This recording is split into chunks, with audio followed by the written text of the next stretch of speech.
We opened before sunrise because the lamps on our counter weigh less if you turn them on early. The bell on the door makes the same small, honest sound it has for 37 years. It sounds older in the mouth of the shop, as if the place keeps time in copper and tea stains. Lan is already behind the till with his reading glasses low on his nose, eyes on a ledger he treats like scripture. He calls figures in a slow, polite staccato. Rent, utilities, loan interest. My hands are warm from stirring a pot of steeped oolong we label Mother's Night, for regulars who like to whisper their griefs into the steam.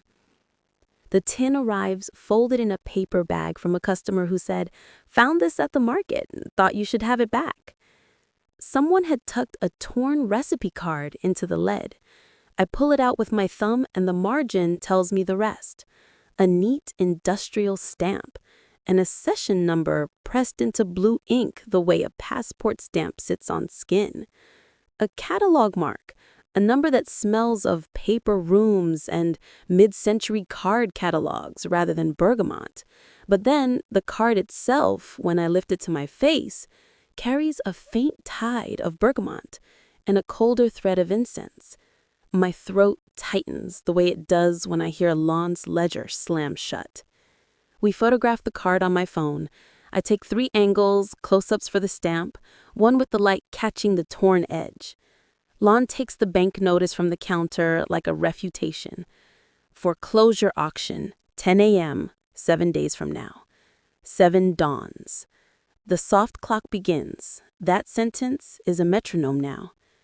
We do the things we are trained to do in crises. Make lists, hide the worst facts in subfolders. We can petition for delay if we can show provenance, Lan says, doing the math aloud like a charm. Accessions give ownership weight. I say yes because I want to believe it and because I can already taste how to make the cards sing in public.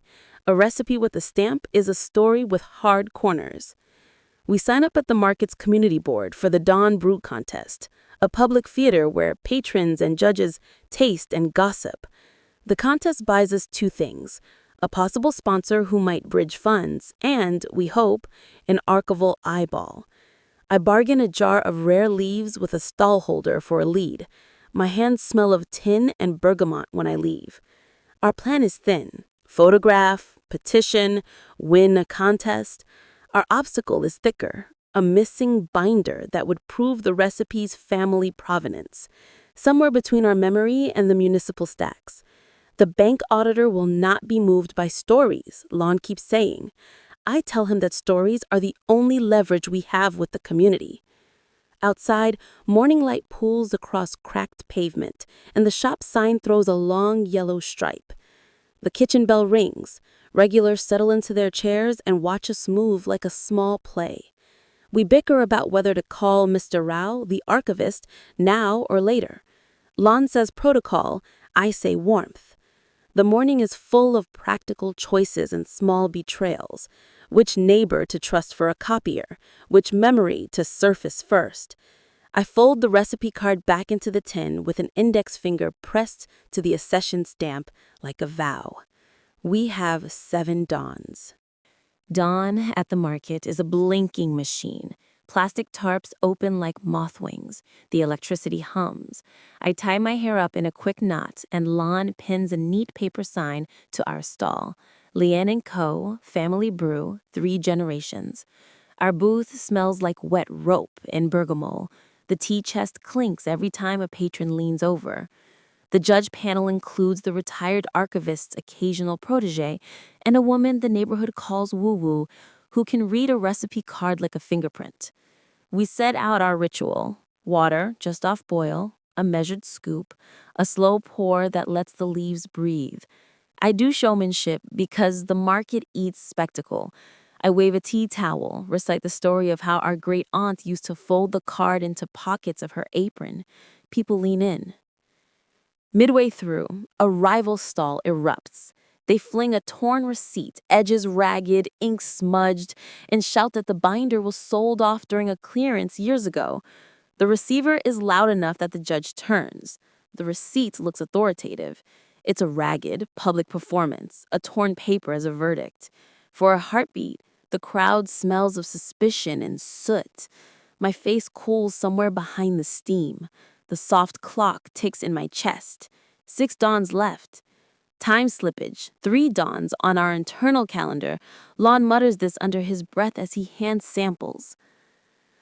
I bargain with a stallholder who sells conservator supplies and trade a jar of rare leaves for a phone number scribbled on a napkin.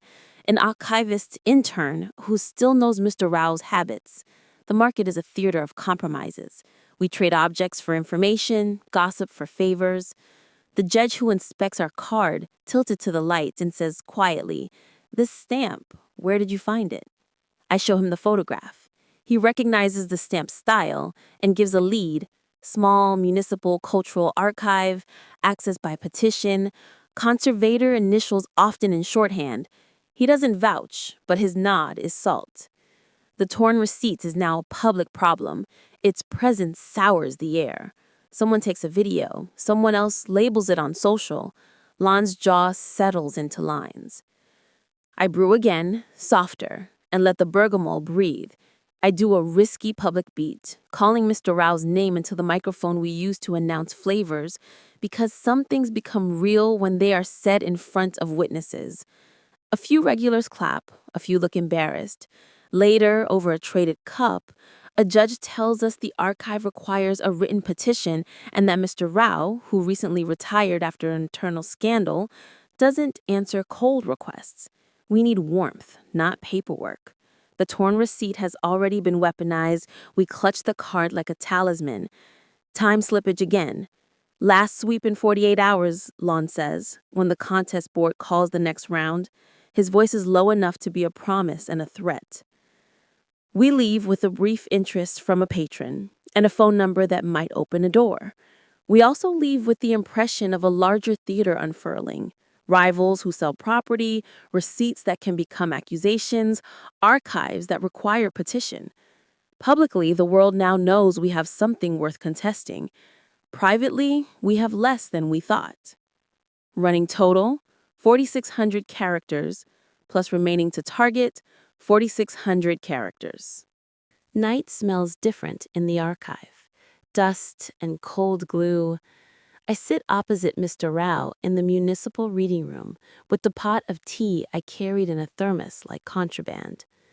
He looks smaller than I expected, as if retirement has softened the edges that bureaucracy once carved into him. He takes one slow sip and says, without asking, "Bergamot." He's right. The recipe card sent is a key. He narrows his eyes. I cataloged the community binder in the 70s, he admits finally, fingers tapping the arm of his chair as if he's still counting. He remembers the accessioning day in a voice that smells of file cabinets. But he is mistrustful. The scandal that pushed him to retire makes him flinch at improvised affidavits. He asks for procedure, for petitions. He does not give warmth for free. Lon drafts the petition in the dawn hours at the shop, legalese tightened around the urgency of an auction. He's practical. Signatures, notarization, named witnesses. I go in another direction. Mei's move is to risk. With the volunteer from the market and an old friend who still works nights, I sneak into the municipal storeroom after hours.